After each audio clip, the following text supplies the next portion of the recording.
شورا کی بارگاہ میں یہ سوال ہے کہ اپنے گھروں کے اندر اپنی بیوی بچوں کی پرورش کے ساتھ ساتھ ایک انسان علم دین سیکھنے کا بھی شوق رکھتا ہے، تو اس کے حوالے سے گھر کے اندر ذہن نہیں بن پاتا، بہت کوشش کرنے کے باوجود بھی ہر طرف سے رکاوٹیں پریشانیاں آتی ہیں، کاروبار بھی ٹھپ ہونے لگتا ہے۔ اس کے حوالے سے کچھ مدنی پھول ارشاد فرمائیں کہ کس طرح سے اس کو مینج کیا جائے، کس طرح سے علم دین کے لیے رکاوٹیں بھی نہ ہوں، اور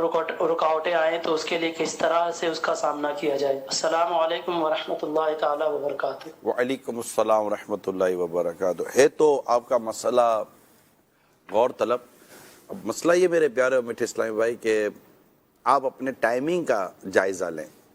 کہ آپ کے کاروبار کے ٹائم یا روزگار کا ٹائم کیا ہے۔ تو میرا خیال ہے آپ کو شام میں یا رات میں صبح میں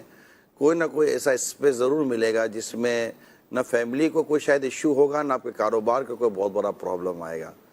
تو وہ وقت کا تعین کر لیں علم دین، خاص جس کو درس نظامی کہتے ہیں یا کوئی کورس وغیرہ کہتے ہیں، یہ سیکھنے کے لیے۔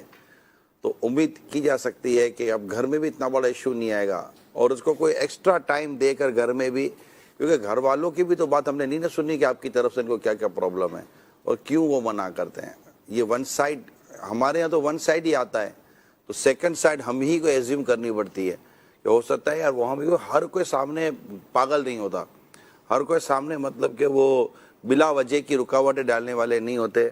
بعض اوقات ہماری طرف سے بھی کچھ پرابلمس ہوتی ہیں۔ میرا آپ کو مشورہ یہ ہے کہ اپنی پرابلمس کا بھی جائزہ لیں کہ میری وجہ سے تو کہیں میری فیملی کو کوئی پرابلم تو نہیں ہے۔ اس پرابلم کو مسکراہٹوں کے ساتھ، خوش دلی کے ساتھ، ہمدردی کے ساتھ ان کے کچھ پرابلمس کو حل کریں۔ دیکھیں نا، بچپن میں جب بچے کو کوئی چیز چاہیے ہوتی ہے تو کیسا مطلب کہ ترکیبیں بنا لیتا ہے اور چیزیں لے لیتا ہے۔ تو اس طرح گھر والوں کو بھی مطمئن یا سیٹ کرنے کی کوشش کی جا سکتی ہے کہ میرے کیونکہ ان کو بھی ایسا ٹینشن ہوتا ہوگا نا کہ اگر یہ ویسے کم آمدنی ہے، اگر آمدنی اور کم ہوگا تو گھر کیسے چلے گا۔ تو نان نفقہ بھی اس کے ذمے ہوتا ہے، بیوی بچوں کا خرچہ پانی، تو یہ سب چیزیں ہوتی ہیں، تو ٹینشن ہوتا ہے لوگوں کو۔ تو اللہ تعالیٰ آپ کی غیب سے مدد فرمائے اور ہمت میں رہیں۔ علم دین سیکھنے کے لیے کئی ذرائع، ہفتہ وار اجتماع بھی ہے دعوت اسلامی کا، مدنی مذاکرہ ہے، مدرسۃ المدینہ بالغان ہے، مدنی قافلے ہیں، اس طرح بہت سارے علم دین حاصل کرنے کے ذرائع ہیں۔ مکتبۃ المدینہ کتابیں ہیں، آن لائن دعوت اسلامی کے شعبے موجود ہیں۔ تو کوئی بھی ایک اختیار کریں، انشاءاللہ تعالیٰ اس سے ہو سکتا ہے کہ گھر میں بھی اتنی زیادہ پریشانی نہ ہو، بلکہ گھر والوں کو بھی کسی نہ کسی شعبے میں ان کو بھی مصروف کر دیں تو وہ بھی علم دین اور آپ بھی علم دین سیکھتے رہیں، تو انشاءاللہ گھر بھی مدینہ مدینہ ہو جائے گا۔ جی ٹھیک ہے جی، یہ میسیج کے ذریعے ایک بات موصول ہوئی ہے کہ ہمارا قرض جو ہے یہ بڑھتا جا رہا ہے، اس کا کوئی حل بتائیں۔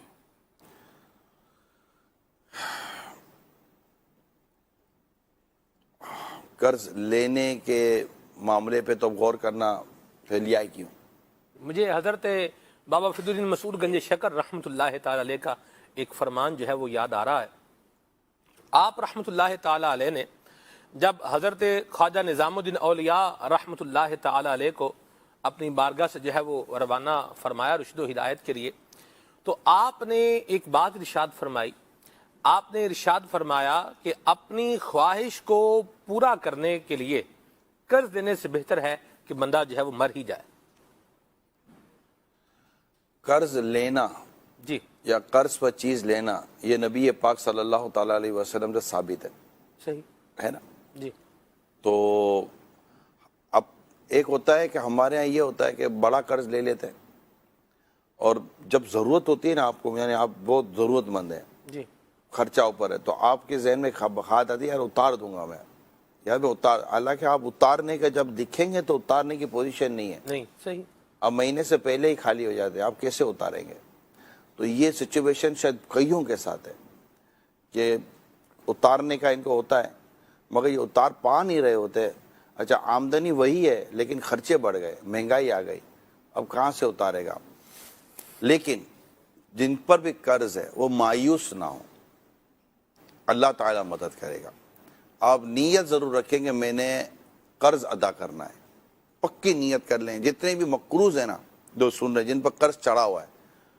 وہ یہ نیت کریں آج میں نے اپنا قرض لازمی ادا کرنا ہے، یہ نیت کر لیں آپ اللہ کی رضا کے لیے، وہ میں نے دینا ہے، ٹھیک ہے۔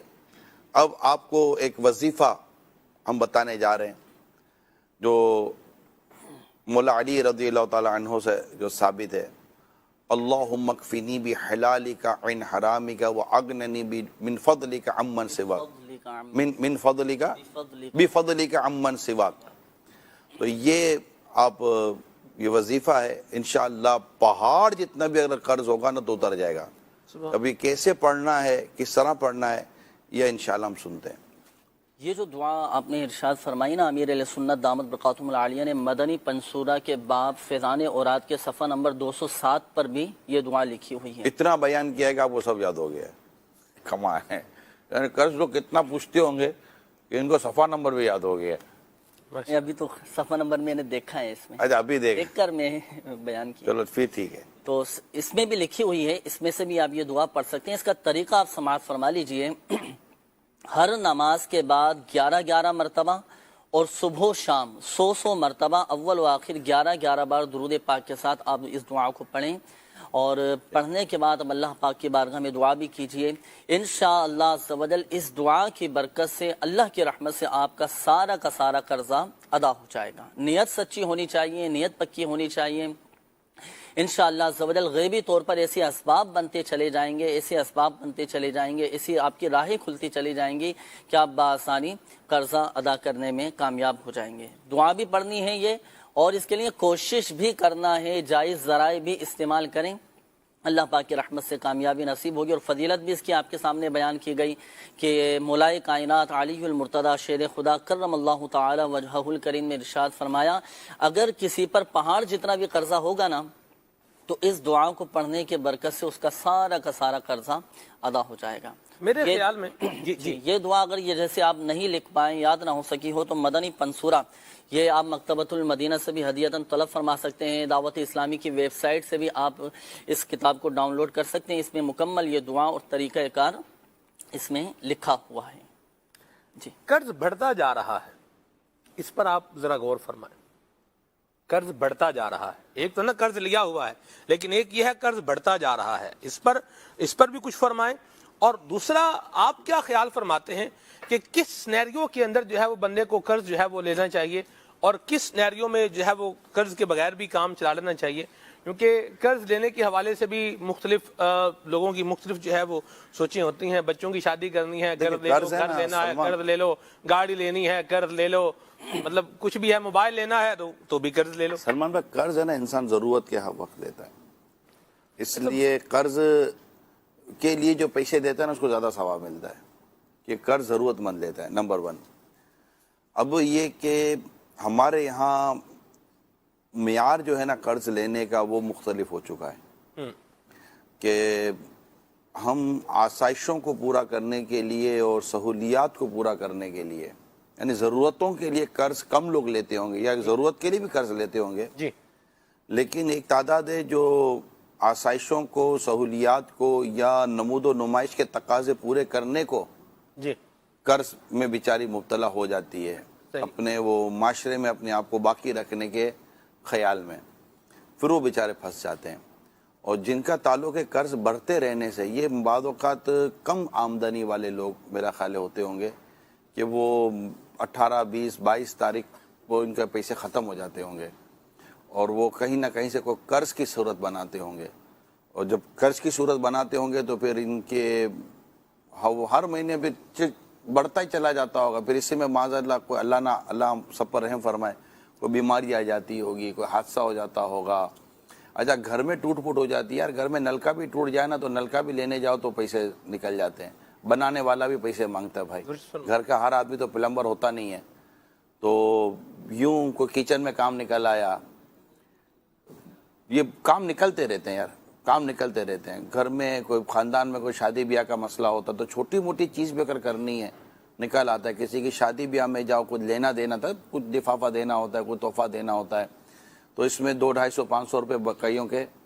نکل جاتے، کہیں ایوائڈ کرتے ہوں گے کہ یار جائیں گے کوئی دیں گے، کیسے دیں گے، کچھ ہے ہی نہیں کہ کہاں سے دیں گے، صحیح۔ تو ایسے میں نا کئی زیادہ مقروض ہو جاتے ہیں، وہ معاشرے کے تقاضے پورے کرتے کرتے، یا بعض اوقات بیٹی کی یا کسی کی شادی کرنی ہے تو سامنے سے تقاضا اتنا سخت ہے، اتنا بڑا ہے کہ اس کو پورا کرنے میں یہ مقروض ہو جاتا ہے، اور یہ چیزیں ہوتی ہیں۔ تو اللہ ایسی مطلب کہ ایسے حالات عطا فرما دے کہ یہ جو قسمہ پرسی کے عالم میں جو بیچارے لوگ جی رہے نا، اللہ کرے کہ یار ان کے لیے بھی آسانیاں آ جائیں یار، اور یہ بڑی تعداد ہے۔ یہ قسمہ پرسی کے عالم میں بالکل ہینڈ ٹو ماؤتھ جس کو کہتے ہیں، بلکہ ہینڈ ٹو ماؤتھ نہیں ہے، ڈاؤن ٹو ارتھ ہیں وہ، اور انڈر دا ارتھ ہیں، ایسا لگتا ہے جیسے بالکل ایسی بڑی کروڑوں لوگ ایسے،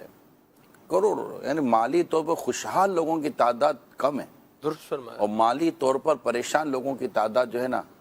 وہ زیادہ ہے۔ اور ہر مالی طور پر پریشان آدمی جو ہے نا وہ ایسا نہیں ہے کہ وہ اپنے ہاتھوں ہی، مطلب حالات ہی ایسے، بیچارہ کیا کرے گا، نہیں ہر ایک کو بلیم نہیں کیا جا سکتا۔ میں جو عرض کرنا چاہ رہا ہوں وہ بس، اب کہتے ہیں نا لاکھوں بلا میں پھنسنے کو روح بدن مائی کیوں، دعائی کر سکتے ہیں کہ اللہ کریم آسانیاں فرمائے، اللہ آپ کی آمدنیوں میں، آپ کے رزق میں اللہ کریم برکتیں عطا فرمائے، اور آپ کو اللہ کریم جملہ پریشانیوں سے نجات عطا فرمائے، آمین، آپ کا قرض بھی اتر جائے اور آئندہ قرض لینے کی حاجت بھی نہ پڑے۔ آمین۔ اس میں ظاہر ہے کہ بعض جگہوں پر خرچے کم کرنے پڑتے ہیں، آمدنی بڑھانے کے کچھ ذرائع بنتے ہوں تو وہ جائز طریقے سے دیکھ لیا جائے،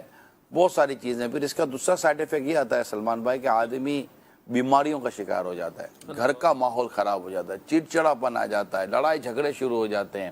وہ الگ بیماریاں پیدا کر رہے ہوتے ہیں۔ ڈاکٹر زیرک کیا کہتے ہیں آپ، ایم آئی رائٹ اور رانگ؟ جی آپ کی گفتگو چل رہی ہے، تھوڑی سی ہماری مشینری کے ساتھ ذہنی ہم آہنگی آج اوپر نیچے ہو گئی ہے، تو ابھی تو آپ کی ظاہر ہے کہ مطلب آپ نے جو کیا کہ پریشانیاں ہیں مالی طور پر بھی، پھر کچھ جو ہے وہ یہ بھی ہوتا ہے کہ آسائشوں کی طرف جو ہے وہ لوگوں کا ذہن بہت زیادہ ہے۔ ذہنی ہم آہنگی کے حوالے سے جو مسئلہ آج آپ نے ٹاپک چوز کیا، اس پر اگر میں چند ایک مدنی پھول پیش کروں کہ ذہنی ہم آہنگی کے لیے بہت ضروری ہوتا ہے کہ انسان ایک دوسرے کی فیلنگ، احساسات کو سمجھے، لیکن اس میں سب سے پہلے یہ ہوتا ہے کہ انسان اپنی فیلنگز اور احساسات کو سمجھے، یہ بھی ایک بہت ضروری چیز ہوتی ہے۔ بعض دفعہ ہمیں، آپ نے دیکھا ہوگا کہ پریشان ہو جاتا ہے بندہ، یا خواہ مخواہ میں غصہ آ جاتا ہے، پتہ نہیں چل رہا ہوتا کہ میں کیوں پریشان ہوں، کیوں جو ہے وہ میری کیفیت ایسی ہے، تو اس کے پیچھے کچھ احساسات ہوتے ہیں، کچھ فیلنگز ہوتی ہیں جن کو ہم انڈرسٹینڈ نہیں کر پا رہے ہوتے۔ تو بہت بڑی جو پرابلم پائی جاتی ہے کہ ہم اپنی ہی فیلنگز کو نہیں سمجھ پا رہے ہوتے۔ پہلے تو یہ ہمیں کرنا ہے۔ دوسرا پھر یہ ہوتا ہے کہ جب ظاہر ہے کہ ریلیشن شپ ہوتا ہے، میاں بیوی ہوں، بہن بھائی ہوں، والدین اولاد ہو، یا کسی بھی مطلب آپ پلیٹ فارم پر لے لیں، تو اب اپنی فیلنگز کو دوسروں تک کنوے کرنا، کیسے کنوے کرنا ہے، کب کنوے کرنا ہے، کس حد تک کنوے کرنا ہے، کہاں مجھے ابھی کنوے کرنا ہے، کہاں مجھے تھوڑا ویٹ کر کے صبر کر کے کنوے کرنا ہے، یہ بھی بہت ضروری ہے۔ اور تیسرا یہ کہ جب میرے ساتھ کوئی اپنی فیلنگز شیئر کرے تو ان کو سمجھنا، ان کو انڈرسٹینڈ کرنا، یہ جو 3-4 چیزیں ہیں ذہنی ہم آہنگی کے لیے بہت ضروری ہیں۔ اس میں والدین اور یعنی کہ سب کا کردار جو ہے وہ ضروری ہے، لیکن والدین کا کردار بہت زیادہ ضروری ہے کہ بچپن سے ہی بچوں کے ساتھ ان کی فیلنگز شیئر کریں۔ بچے اپنی فیلنگ ہمارے ساتھ شیئر کرنا چاہتے ہیں، لیکن آج کل ہمارے پاس ہم مطلب موبائل فون پر مصروف ہیں یا دیگر سوچوں میں مصروف ہیں اور بچوں کو وقت نہیں دیتے،